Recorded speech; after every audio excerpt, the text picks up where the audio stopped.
This is a drama. I'm the drama.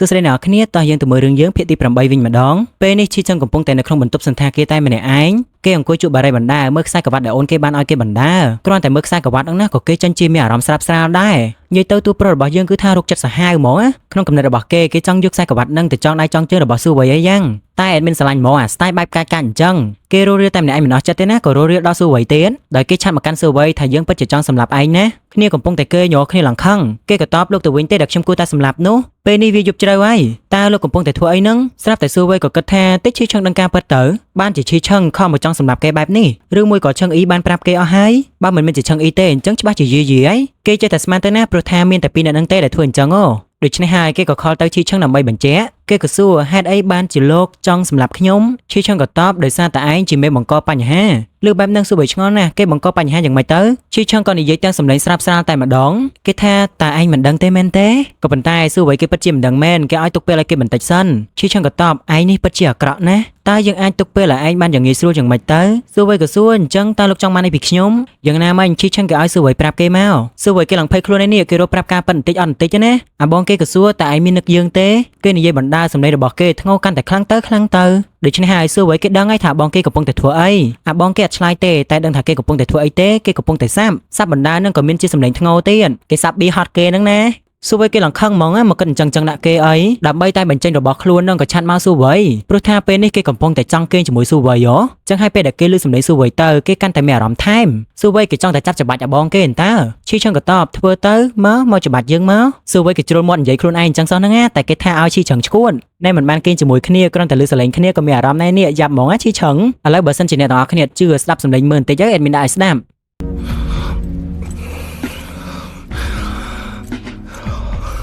你想我们？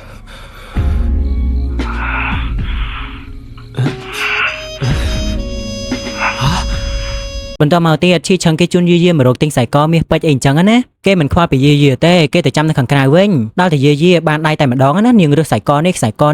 ឡើងពេញហ្នឹងឈីឆឹងគេដើរមកក្រៅគេឃើញតុក្កតាមួយដែលពិតជាដូចស៊ូវៃមែនតែនគេឃើញតុក្កតានឹងគេនឹកដល់នៅពេលដែលស៊ូវៃខំប្រឹងផ្លុំស្គរនឹកដល់មុខរបស់អូនអញ្ចឹងហើយក៏ញញឹមតែម្នាក់ឯងដូច្នេះហើយគេក៏ទិញយកតុក្កតានឹងទាំងអស់តែម្ដងចំណែកស៊ូវៃវិញថ្ងៃនេះឡើងសង្ហាញាក់តែម្ដងណាអេដមីនឡើងចង់លងសៅសួយឃើញអញ្ចឹងគេក៏ចំអន់ថារាល់ដងចំណាយពេលតែ5នាទីទេតែងខ្លួនឯលើកនេះដល់តែ50នាទីនៅតែមិនទាន់ហើយទៀតស៊ូវៃគេក៏គិតអញ្ចឹងដែរមិនដឹងថាគេឥឡូវមិនទេនេះវាដូចជាបង្ហាញសញ្ញាមិនល្អទាល់តែសោះចឹងហើយគេគួរតែត្រឡប់ទៅដូចកាលពីមុនចឹងមនុស្សមានស្នេហាទាល់តែតែងខ្លួនស្អាតទើបចេញទៅក្រៅរួចតែអត់ស្អាតទេទៅក្រៅមិនរួចខ្លាចគេអត់ចាប់អារម្មណ៍អីអញ្ចឹងណាលុះមកដល់យប់ឡើងគេកំពុងតែអង្គុយតាំងសមាធិប្រហែលជាគេមិនអាចទ្រាំបានគេខានជួយអាបងគេ6ថ្ងៃហើយនេះគេគិតថាប្រហែលជាអាបងគេសប្បាយណាស់ហើយមើលទៅញ៉ាំទៅផឹកទៅសប្បាយនៅខាងក្រៅគ្មាននឹកនេះគេមិនតិចសោះតែបើស៊ូវៃជាឈីឆឹងវិញគេក៏មិនត្រឡប់មកវិញដែរគាត់តែខ្លួនឯងអីតែខ្លួនឯងទេហើយក៏ខឹងហ្មងណាគេងគេគេចូលគេវិញខ្ជិលខ្វល់ខ្ជិលអីណាតែបានអីគេនៅតែខ្វល់អញ្ចឹងមាត់របស់គេក៏ស្រែកហៅថាឈីឆឹង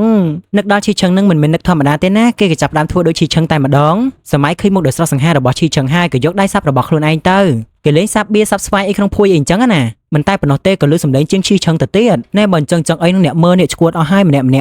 អត់មានថាមិនចង់និយាយអញ្ចឹងទេតែធ្វើមិនទេបើរឿងគេលេងអញ្ចឹងនិយាយដល់តែម្ដងទៅណែមកស្ដាប់សម្លេងគេបន្តិចណា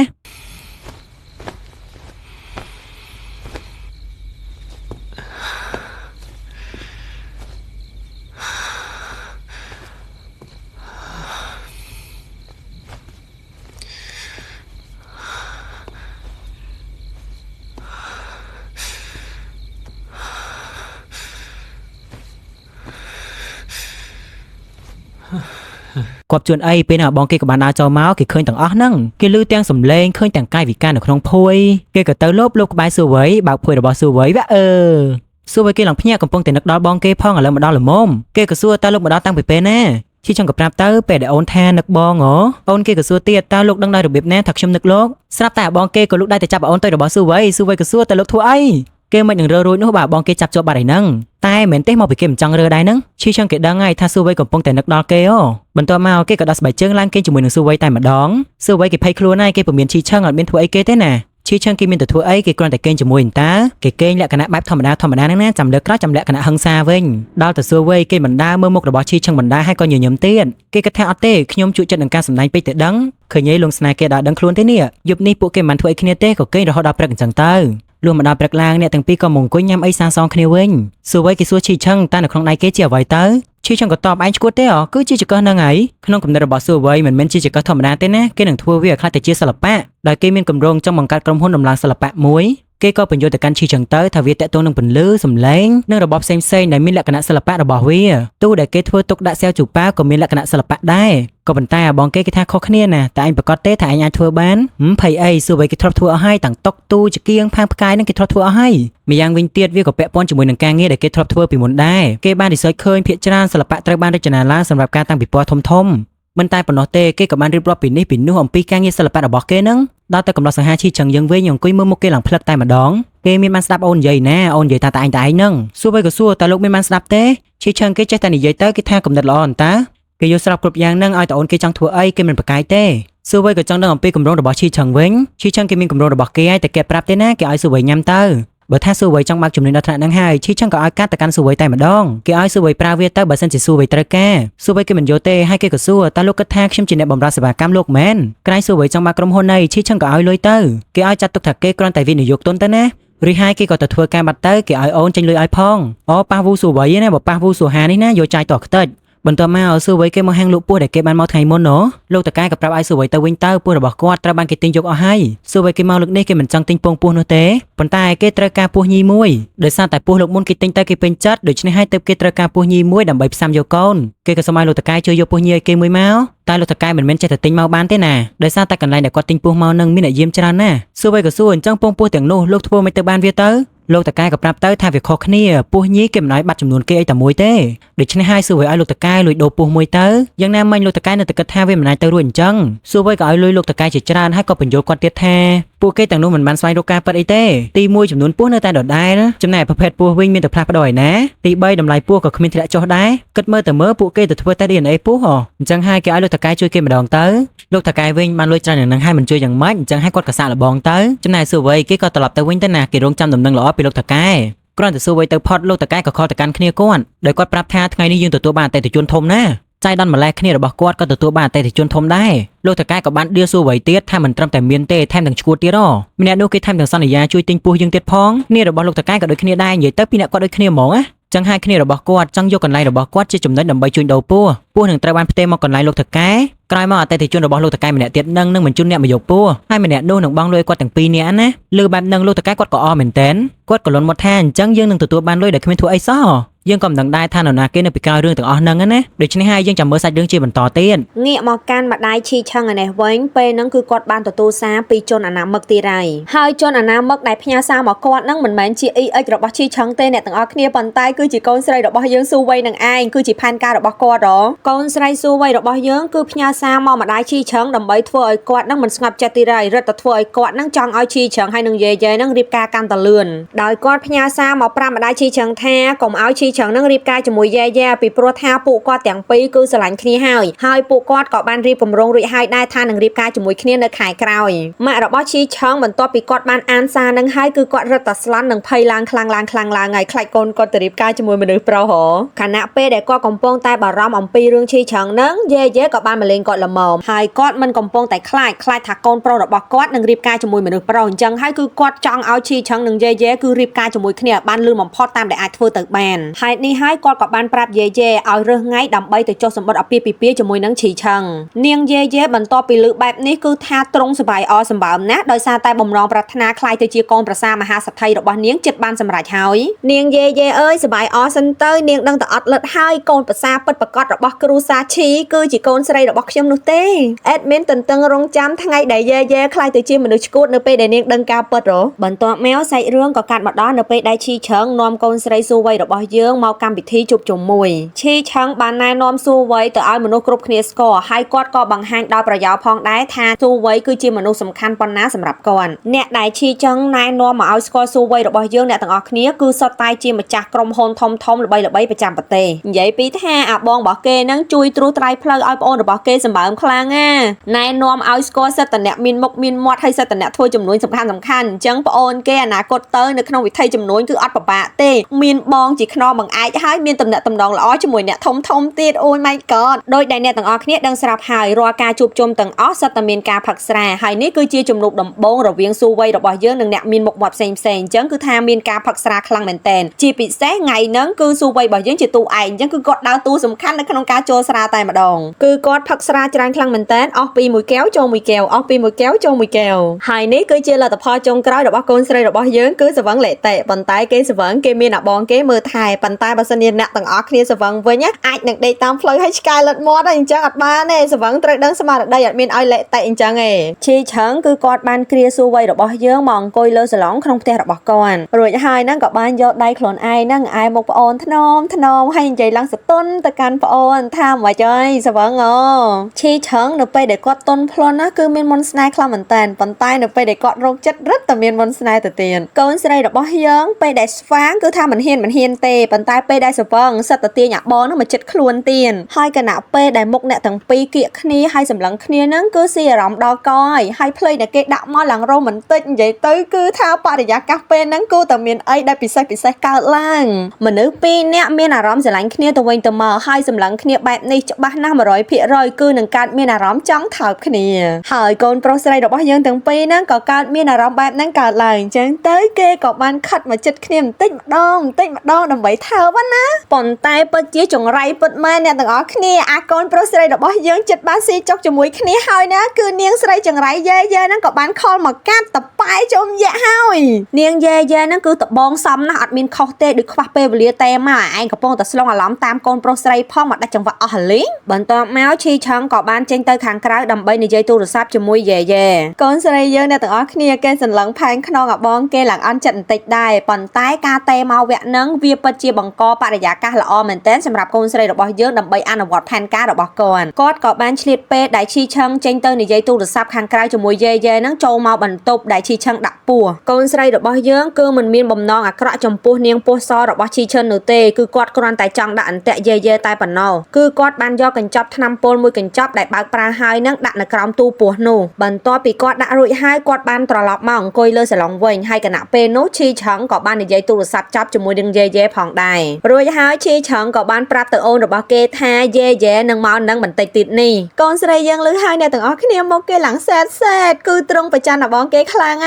ងហើយគេនឹងក៏ដឹងទូនីតិខ្លួនឯងដែរថាខ្លួនឯងនឹងគឺដល់ពេលវេលាត្រូវចាក់ចេញហើយអញ្ចឹងហើយគាត់ក៏ងើបដើរដើម្បីចាក់ចេញទៅផ្ទះគាត់វិញអាបងក៏ដឹងថាប្អូនកំពុងតែប្រច័ណ្ឌហើយពិបាកចិត្តហើយក៏បារម្ភពីប្អូនដែរអញ្ចឹងហើយក៏ទាញអាប្អូនមកអោបដើម្បីឲ្យប្អូននឹងបានស្ងប់ចិត្តហើយមិនត្រឹមតែអោបដើម្បីឲ្យអូនស្ងប់ចិត្តទេថែមទាំងនិយាយពាក្យពេចន៍ដែលធ្វើឲ្យអូនសប្បាយចិត្តទៀតក៏ថាគាត់នឹងតបស្នងទៅកាន់ស៊ូវ័យរបស់យើងវិញនៅអ្វីដែលគាត់ជំពាក់កន្លែងហ្នឹងគឺគាត់ចង់សម្ដៅទៅលើថាការជំពាក់ក្តីស្រឡាញ់ណាទាំងអស់គ្នាគឺគាត់នឹងតបស្នងទៅកាន់ស៊ូវ័យរបស់យើងវិញហើយកន្លែងហ្នឹងក៏គាត់ចង់បញ្ជាក់ទៅប្រាប់ស៊ូវ័យដែរថាទោះបីជាកាយគាត់នៅក្បែរយេប៉ុន្តែចិត្តរបស់គាត់គឺនៅជាមួយស៊ូវ័យយើងទេ Oh my god so sweet ឈីឆឹងគឺគាត់មិនត្រឹមនិយាយតែមាត់ទេអ្នកទាំងអស់គ្នាគឺគាត់អោបកូនស្រីរបស់យើងខ្លាំងតែម្ដងដែលបញ្ជាក់ថាអ្វីដែលគាត់និយាយមិញគឺប្រកាសពជាខ្លាំងមែនតើហ្មងណាប៉ុន្តែកូនស្រីរបស់យើងទោះបីជាអាបងរបស់គេខំធ្វើដល់ថ្នាក់ហ្នឹងក៏ដោយក៏គេមិនបាត់ងើដែរគេក៏បានរុញអាបងគេចេញហើយគេហ្នឹងក៏ចាក់ចេញទៅទាំងទឹកមុខរបស់គេហ្នឹងនៅសែតដដែលទេអាបងក៏ចង់រកខាត់ដែរប៉ុន្តែមិនអាចដោយសារតែគាត់ហ្នឹងត្រូវនៅជាមួយយេសោះណោះបន្ទាប់ម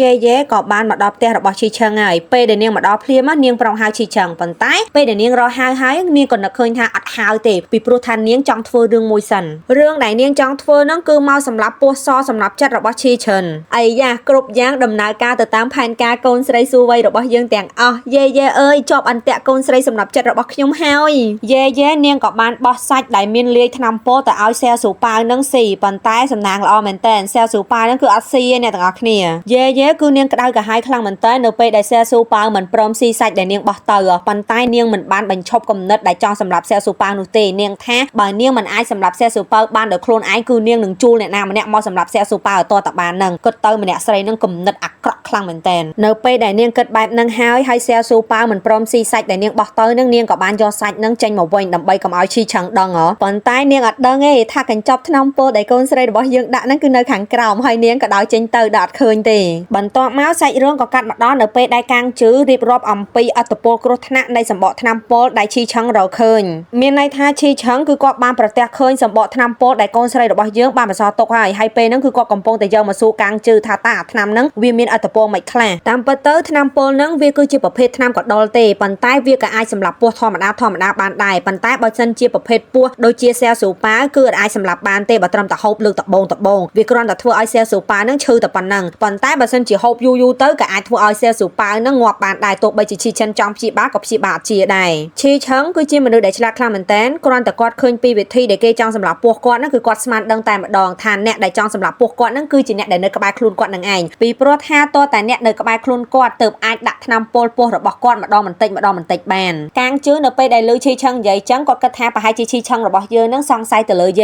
េហើយឈីឆឹងពេលហ្នឹងគឺគាត់អត់ទាន់ប្រកាសទេថាតើគឺជាយេឬមួយក៏អត់ប៉ុន្តែ2-3ថ្ងៃទៀតអ្នកដែលធ្វើបាបពស់របស់គាត់នឹងដឹងហើយថាគឺជាអ្នកណាយេអ្នកទាំងអស់គ្នាទីបញ្ចប់របស់យេគឺចិត្តមកដល់ហើយអ្នកទាំងអស់គ្នាត្រៀមខ្លួនឲ្យរួចរាល់ណាឈីឆឹងនឹងកាងជឿបន្ទាប់ពីពិភាក្សាគ្នាអំពីថ្នាំពុលដែលគេដាក់ទៅលើសែស៊ូប៉ាវចប់ហើយពួកគាត់ក៏ចូលដល់ការពិភាក្សាអំពីរឿងពស់ដែលប៉ារបស់ឈីឆឹងយកពស់របស់គាត់ទៅលាក់វិញម្ដងកាងជឿគឺគាត់ទទួលដំណឹងថាពស់របស់ឈីឆឹងដែលប៉ារបស់គាត់យកទៅលាក់នឹងត្រូវបានគេផ្លាស់ប្ដូរអស់មួយចំនួនហើយពស់ដែលគេប្ដូរមកវិញនឹងគឺស្ទើរតែដូចគ្នា 100% ទៅនឹងពស់របស់គាត់ពិតហើយប៉ុន្តែអ្វីដែលខុសគ្នានឹងគឺអត្តចរិតរបស់ពស់នឹងអញ្ចឹងវានឹងមិនយូរនោះទេពស់ពិតរបស់ឈីឆឹងដែលគេមិនទាន់ត្រូវបានប្ដូរនោះវាច្បាស់ជាខំពស់ខ្លាំងៗដែលគេប្ដូរមកនឹងងាប់អស់ហើយពីព្រោះថាធាតុវាអត់ដូចគ្នាហើយច្បាស់ណាស់ថាប្រសិនបើពស់របស់ឈីឆឹងងាប់ច្រើនអ្នកដែលមើលថែពស់ច្បាស់ជារាយការណ៍ទៅកាន់ប៉ារបស់គាត់ពេលហ្នឹងប៉ារបស់គាត់ច្បាស់ជាអត់នៅស្ងៀមទេអញ្ចឹងហើយឈីឆឹងក៏បានផ្ដាំកាងជឿថាឲ្យតាមដានរឿងហ្នឹងមិនឲ្យដាច់ពីខ្សែភ្នែកទេបើមានអីប្រែប្រួលតាមបន្តិចត្រូវតែរាយការណ៍ប្រាប់គាត់ភ្លាមៗតែម្ដងប៉ុន្តែពួកគាត់អញ្ចឹងមែនអ្នកទាំងអស់គ្នាពួកគាត់ក៏មានផែនការជាក់លាក់មួយដែរដើម្បីយកពស់ដែលប៉ារបស់គាត់យកទៅលាក់នឹងត្រឡប់មកវិញ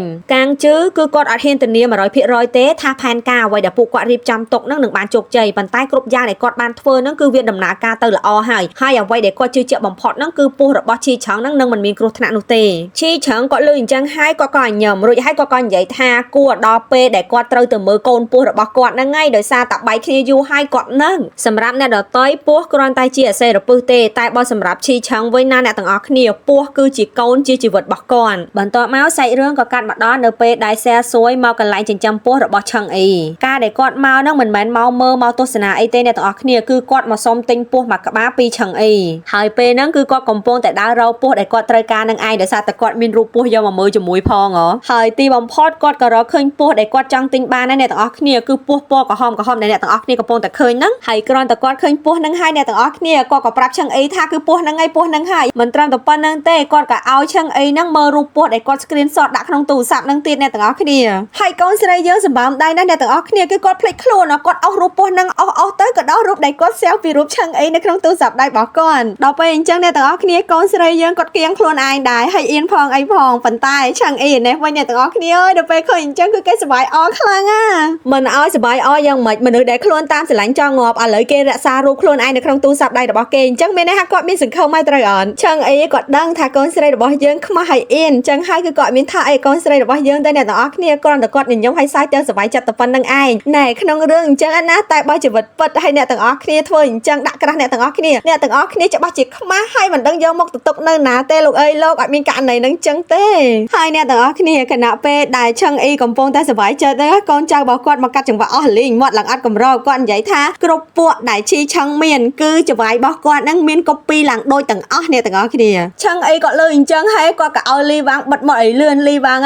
ាងលេងអត់មានទុកមុខឲ្យចង្វាយសោះនៅចំពោះមុខក្រាស់ទៀតនេះចំជាកូនចៅដែលមិនយល់សាច់ការអីមែនកូនស្រីយើងបន្ទាប់ពីដឹងរឿងទាំងអស់ហ្នឹងហើយគាត់ក៏អមាត់អីដែរប៉ុន្តែមើលទៅទឹកមុខគាត់ហាក់ដូចជារៀងខកចិត្តបន្តិចណាដោយសារតែក្រាស់របស់គាត់រៀងចិត្តអាក្រក់អីបែបអញ្ចឹងណាឈ្នានេះគេហើយគាត់ហ្នឹងក៏បានសួរទៅកាន់ឆឹងអ៊ីទៅថាលក់ពោះហ្នឹងឲ្យគាត់អត់ឆឹងអ៊ីលើហើយគេក៏ឆ្លើយវិញគេថានិយាយអីអញ្ចឹងលេងសើចមួយគេមែនគេមិនអាចដាច់ចិត្តយកលុយពីអូនរបស់គេកោតទៅលក្ខណៈថាជាអូនរបស់គេដែលគេស្រឡាញ់អញ្ចឹងគ្រប់យ៉ាងដែលអូនគេចង់បានគឺគេអត់មានលក់ទេគឺគេឲ្យ free កូនស្រីរបស់យើងលឺហើយគេក៏ញញឹមលក្ខណៈថាដូចគេពេ ពេញចិត្តសបាយចិត្តចឹងណាណែកូនកុំចាញ់ល្បិចព្រានសំដីហ្នឹងគឺព្រានទេម៉ែចង់ផ្ដាំខ្លួនឯងអញ្ចឹងបន្ទាប់មកឆឹងអ៊ីក៏បានប្រាប់លីវ៉ាងឲ្យរៀបចំពោះហ្នឹងឲ្យដឹកអញ្ជូនទៅឲ្យដល់ clinic របស់អូនគេតែម្ដងនិយាយទៅគេអត់ឲ្យអូនគេពិបាកដឹកអញ្ជូនខ្លួនឯងទេឲ្យ free ហើយដឹកជញ្ជូនដល់ទីតាំងទៀត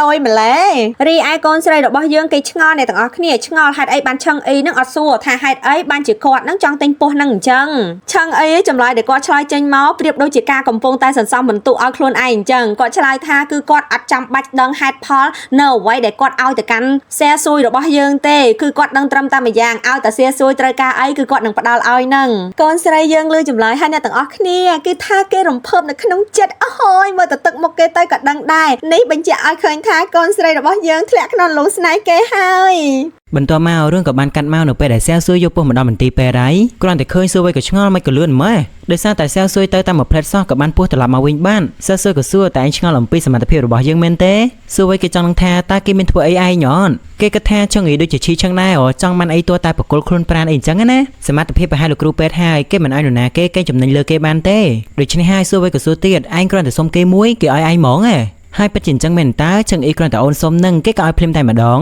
សួរគេគិតថាឆឹងអ៊ីហាក់បីដូចជាមើលថែឯងបានល្អណាស់ក៏ប៉ុន្តែសែស៊ួយគេក៏ចំអន់ទៅកាន់សួរវិញគេថាអត់ទេមិនល្អដូចជាឈីឆឹងមើលថែឯងទេណែឥឡូវនេះកូនស្រីរបស់យើងគេចាប់ផ្ដើមអន់ចិត្តអីណាដោយសារតែឈីឆឹងមើលថែគេមិនបានល្អដូចជាឆឹងអ៊ីមើលថែសែស៊ួយនោះឡើយបើសិនជាគេសុំពោះពីឈីឆឹងមួយដែរច្បាស់ជាឈីឆឹងមិនឲ្យគេនោះទ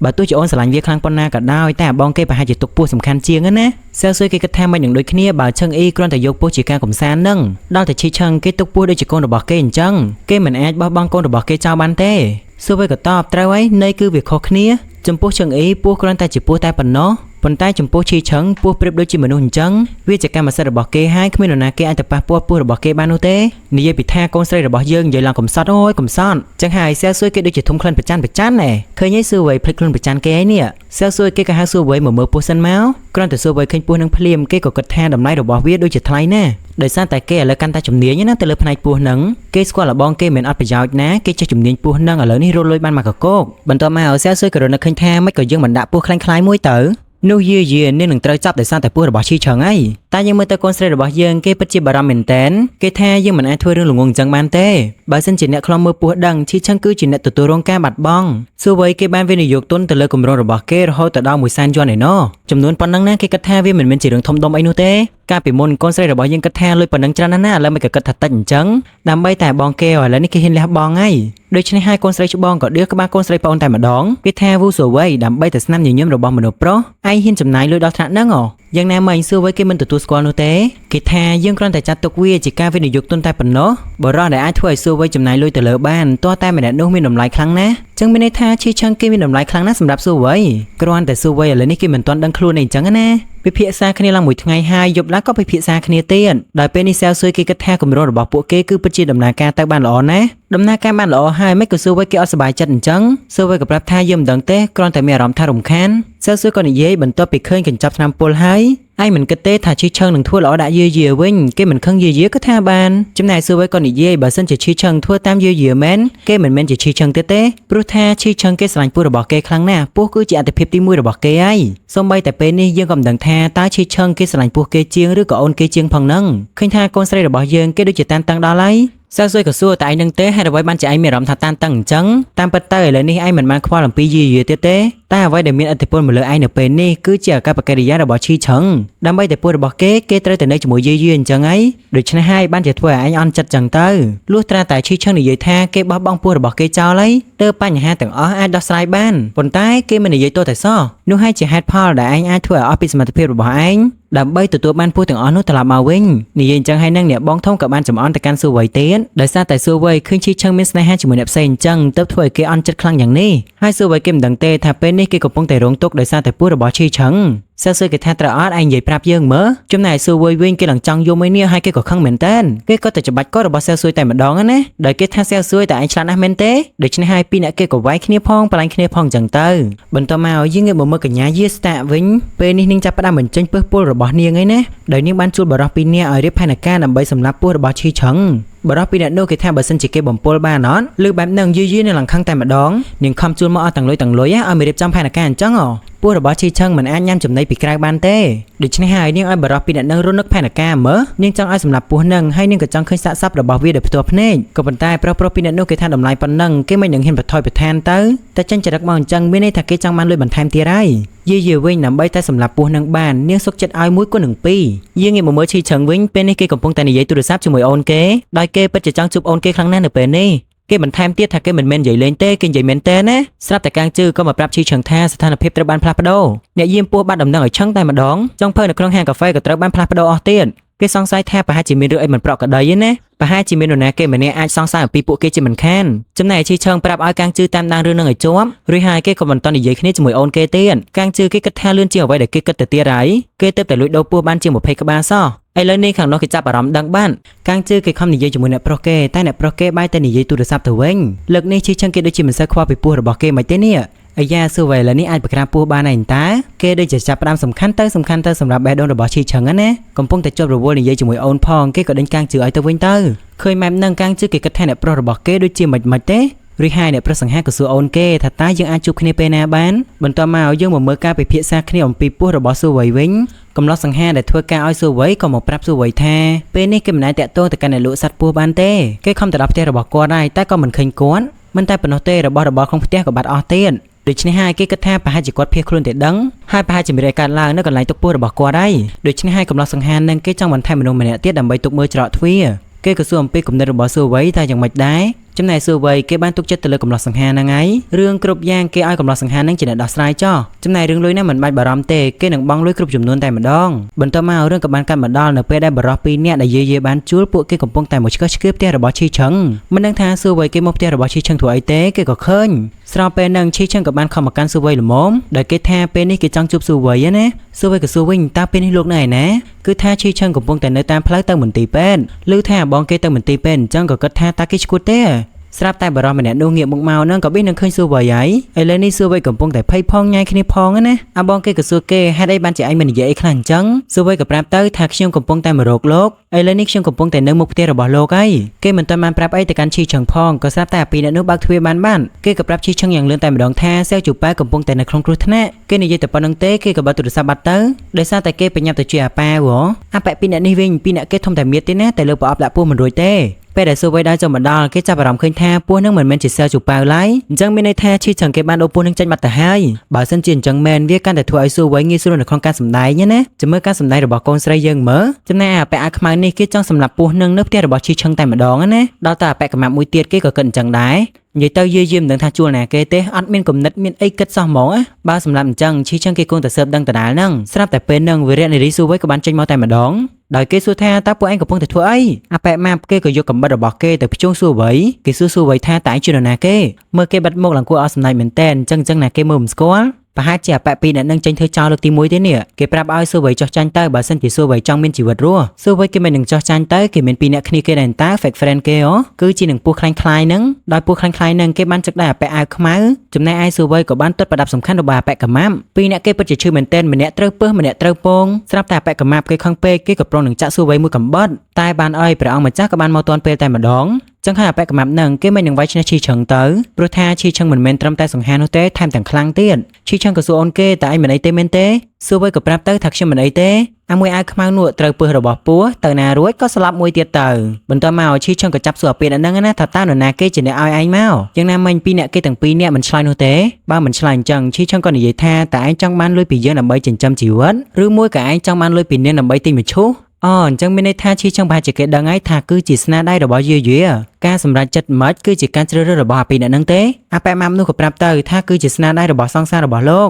នាងមិនចង់ឲ្យខ្ញុំទុកជីវិតរបស់ពោះនោះទេគឺនាងចង់ឲ្យខ្ញុំសម្លាប់វាតែម្ដងគ្រាន់តែលឺបែបហ្នឹងណាកំឡោះសង្ហារបស់យើងគេខឹងខ្លាំងមែនតែនមិនមែនត្រឹមតែយាយទេអាពីរអ្នកហ្នឹងក៏ត្រូវតែស្លាប់ដែរនិយាយចឹងហើយនឹងឈីឆឹងគេក៏ប្រញាប់ដើរចេញទៅបានតាមពិតទៅគេប្រញាប់នឹងមកលាបរបួសឲ្យអូនគេសោះស្មានតែគេទៅណារបួសប៉ុននឹងសួរវៃគេមិននឹងឈឺទៅបើមានអាបងគេព្យាបាលឲ្យហើយក៏ផ្លុំរបួសឲ្យទៀតណែសុកក៏ធ្លាក់ខ្លួនទៅជាតួបឋមដែរមិនដឹងខ្លួនថាហើយថាចាំមើលថាស្រឡាញ់ប្រុសគឺស្រឡាញ់ប្រុសរបស់គេមែនឈីឆឹងក៏សួរវៃតែឯងបានដាក់ថ្នាំបំពុលកណ្ដុរមែនទេសួរវៃក៏តបតើថ្នាំបំពុលកណ្ដុរអីទៅ Chi Chang còn niệm tham nung mình ai thổi xeo chủ bao chưa khang man tê. Bọn tai yu tới viên đường miền bờ sạt phiếp. Chi Chang còn có tiết tha nè đã tham nam ai chi mình squat xeo chủ bao tê. Rư có mùi tiết kia ai squat ba tay mà đong. Chứ mình đừng tê thật tai yu nên squat là bao pan ná. Bọn tai nè có chưa rư dùng vị thi sầm lạp kê vinh. Trong này ai tức mua đồ bỏ xu vậy bên này kia có phong để pay khuôn này nè. Kia có xu bong kê tới thật ta lúc đăng tăng bị bể ná. Chi Chang cái tha nè pe để ai nỉ dậy tha xeo chủ bao còn phong tay nè không kêu thná. Khơi tha một đồ bỏ ôn kia support pe chỗ kia có luôn mình tạch tới. Cái đăng ta thả ôn mình trong một pol thná mà bao tê. Bọn tai cứ để sao tại xu vậy trong động lực prap cái ca pe bao tại phần nó. Ôi nè ở kiaมีหลังไพ่แต่มาดองสมันแต่เก็บไปมันทำหนันตาเก็บได้เอาสู้ไปหลังคลั่งได้เก็บแทนบ่เส้นจิตไงนี่ยังจิตแต่เหมือนตั้งอันคือจิมรุมเนี่ยได้ดึงเตยชื่อจ้ำแต่อันเป็นจัดเมนเต้ได้อันเตยบ้านเก็บจะให้กับทัวร์ยังมีอารมณ์ทำมันล้อเก็บได้เอาสู้ไปเมนเต้และขณะบารามนะหรือให้เก็บกับใบกบาลโอนบอกเก็บแทนไม่ไอเหมือนตุกระใบระบายอันเตยให้กับชบเกิดปีเวียเตบ้านเต้สู้ไปกับต๊อบขยมทัวร์ดำใบเซลจูเป้าเคยแทนสู้ไปเก็บกับปงแต่ไพ่ยาวบ้องเก็บกับบ้านเอาเก็บเตยChi Chang kia có phải mình tránh xua vậy đấy nè, chỉ bị xa cái bà rong bị xua vậy nâng mong, có bàn tay xua vậy cái thang cho mình ấy té, tất mức rồi bỏ kia có nhiều nhầm tranh về nhai ban pros an ao bỏ, Chi Chang có xua tại nó hiên nhiều nhầm tiếng, xua vậy cái khối này cái khẽ bong kia chân cái sờ bài chân mình tên, cái trái sờ bài chân đấy bà Chi Chang bà rong bị kia ó, hiện tại bà rong tê cái bà chỉ khó chất chân mình khai này mình chân. Chi Chang có tao mình ấy té chẳng dư nâng bằng hai nhà vậy đại trong ban sao tại cái chỗ đây coi tập ba rồi bua rồi bỏ xu vậy để trên hai kia điện pay khuôn này nứng nè mình tay phần nó tê cái sớm áo xu vậy cùng thua bám nâng tiết lửa on hai cái tham tăng này dây tiết tha ở vậy để ai man thua chủng po dương vì mình tẹt tuồng ấy để dương cho chất ai được ọt tê bà tôi chỉ ai mình thua vậy sao cả đó cái dương nơi ta sẽ lạnh anh đấy xu vậy cái tao cho bà khiêm của họ hai nương bọc pra lục vinh nu ta lục nương thua vậy chủng po khiêm tớ